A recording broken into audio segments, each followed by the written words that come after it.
নমস্কার বন্ধুরা, welcome to my channel SB explorer. তো বন্ধুরা, সকলকে জানাই শুভ সকাল।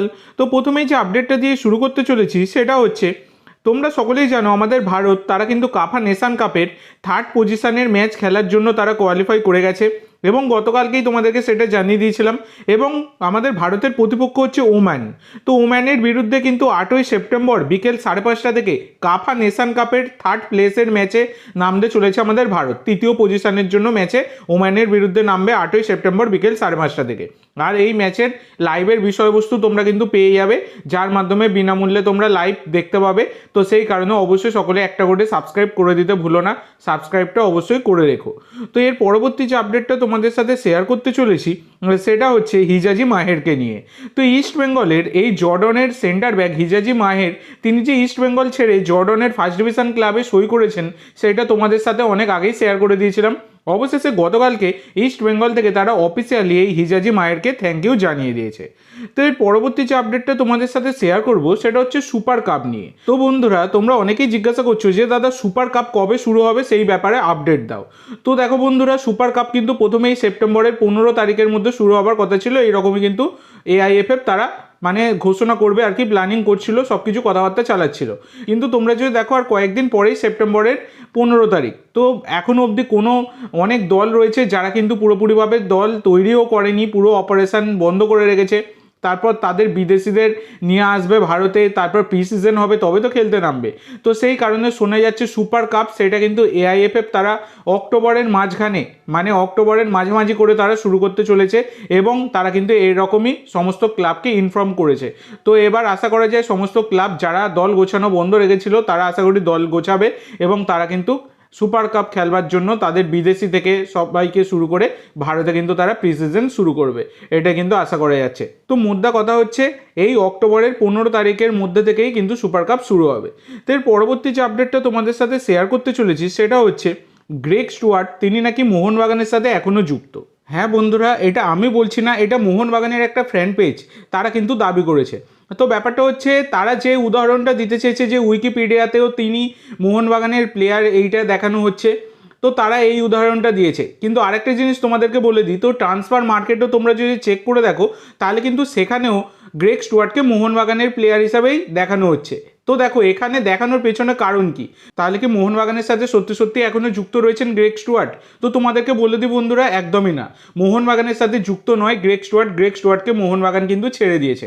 তবে তাহলে এখানে নামগুলো কেন দেখাচ্ছে? তো দেখো, উইকিপিডিয়া নিয়ে একদম মাথা ঘামাবে না, উইকিপিডিয়া বেকার, সেখানে যে কেউ চাইবে এডিট করতে পারে যে কোনো যা কিছু। কিন্তু ট্রান্সফার মার্কেটে দেখানোর প্রধান কারণ হচ্ছে মোহনবাগানের সোশ্যাল মিডিয়া টিম তারা পোস্টই করেনি, কোনো থ্যাংক ইউ পোস্টই করেনি।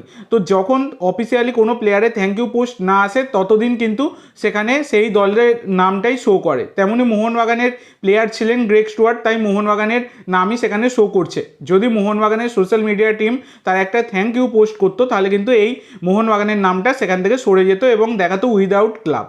তো এটা সোশ্যাল মিডিয়া টিম মোহনবাগানের তাদের একটা খুব বাজে অভ্যাস আমরা কিন্তু দেখেছি।